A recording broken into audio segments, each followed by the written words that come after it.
January 19th, 2024, Palworld releases on a Friday, a true instant success. Part of me always believed it was going to be an instant success because at the end of the day, it's a meme game. Pokemon with guns? Who wouldn't want to try that out? I kind of wanted to try it out even if the game kind of ended up sucking. Fortunately, the game didn't suck. In fact, quite the opposite in fact. Everyone loves Palworld, and despite being in early access, the game runs pretty smoothly and it's got quite a bit of content despite being an early access release. But no one, and I mean no one, not even the developers, thought this game would blow up the way it did. In less than a week, they sold 8 million copies of this game on Steam alone. And this is despite the fact that the game is also available on Xbox. But the more impressive feat, of course, is the concurrent players. As of the making of this video, the peak concurrent players hit 2,018,905 players, right under PUBG's record of 3,250,248 players. To put this into perspective, they beat Counter-Strike 2, Lost Ark, Dota 2, Cyberpunk 2077, Elden Ring, New World, Hogwarts Legacy, and Baldur's Gate 3. But no game is without controversy these days, and Palworld is no exception. So what the heck happened?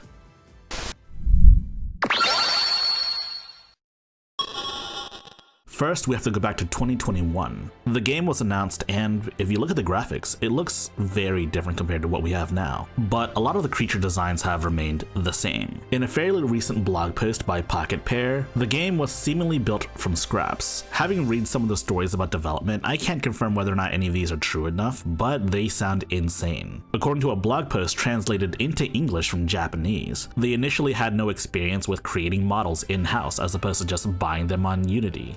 General programming best practices were not practiced. No version control, no 3-stage backup plan. The many versions of the game were apparently stored in buckets of flash drives. If there was, say, a fire at their headquarters, it probably would have been the end of the game, and potentially even the studio. And supposedly there was no real budget. They just kept making the game until they ran out of money. And now the game is an obvious success. This is the part where we talk about what Palworld is. Palworld is a third-person action survival game. Many elements of previous survival games are here: building, gathering resources, managing hunger, and crafting.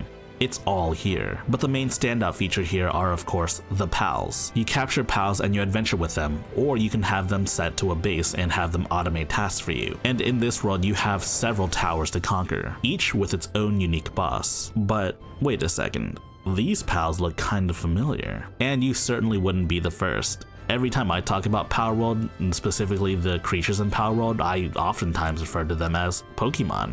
And that is no mere coincidence. But this is where the controversy comes into play. Many pals looking similar to Pokemon can be explained by just looking at the animal that they're both based on. After all, there's only so many ways you can design a wolf with brown fur. But some do look extremely similar, such as the case with this one, Anubis versus Lucario. Yes, Anubis is an ancient Egyptian god of funerary rites, but it does kind of look like Lucario. Was it inspired by Lucario? Maybe. But here's the thing though, inspiration is not illegal. Otherwise you wouldn't be able to see satirical takes on characters. You wouldn't be able to see Homelander because he's basically Superman, but evil. Given what you can do to all of the pals, it's more than likely intentional as a parody. You can care for the pals, or you can brutally murder every pal that you see.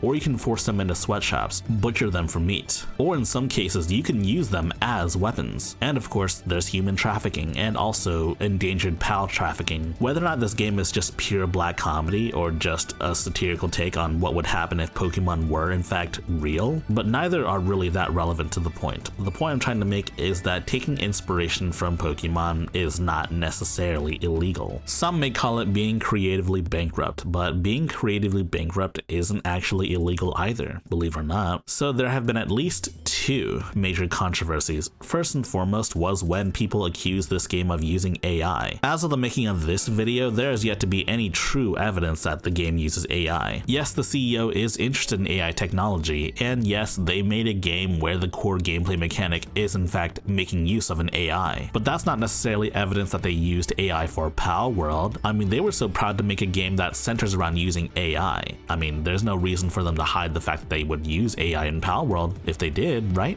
Not to mention, you can't even really do that on Steam. So yes, ultimately the AI argument was a nothing burger. But the truth is that the AI argument was always rooted in a deeper argument. Plagiarism, also better known as theft. Plagiarism is something they teach you in school. It's essentially the theft of an idea. And it's so serious that if you're in college, you'll probably either get suspended or expelled or even forced to do community service. My old high school teacher talked about how she accidentally plagiarized something and so she was forced into community service during college. The point is that plagiarism is bad, and if Palworld were found to have literally stolen assets from Nintendo and just kind of like modified them a little bit, that'd be really bad, right? Like the idea of copying a model and then modifying a little bit and then just putting it into the game with your own textures is like the 3D equivalent of tracing over some art. Like tracing over art is so easy that I can do it, and I'm not good at art at all. Let's be honest. If this ever becomes a literal court case, then we'll have to let the lawyers handle it. The court of public opinion is not a legally binding court, no matter how much Twitter users may want it to be. It's simply not. So Palworld for now has no real legal case against it. But here's the interesting question. Wasn't there a Pokemon mod? Where did that go? Oh. Nintendo took that down immediately? Shocker. I'm just so flabbergasted. Who would have ever thought that Nintendo would go after a guy making a paid mod for Palworld where you replace all of the pals and all of the humans with characters from Pokemon and Pokemon themselves? No one could have ever seen that coming. But of course, there's also a Digimon where it replaces one of the wolf pals with Garurumon. You know what, speaking of Digimon, how come Palworld didn't borrow any Digimon? Are Digimon just that unappealing? I mean, some Digimon are just guns. Like look at this one. It's the Gun Devil. But there is one more interesting piece of information. The Pokemon Company makes a statement. Inquiries regarding other companies' games. We have received many inquiries regarding another company's game released in January 2024. We have not granted any permission for the use of Pokemon intellectual property or assets in that game. We intend to investigate and take appropriate measures to address any acts that infringe on intellectual property rights related to the Pokemon.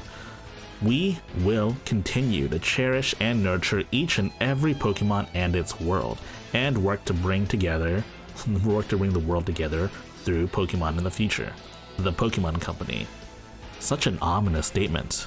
What could it all mean though? My personal theory is that they're talking about the mod. The very literal Pokemon mod for Palworld? Yeah, that mod? I think that's what they were targeting. But the statement could also be read in a very different manner.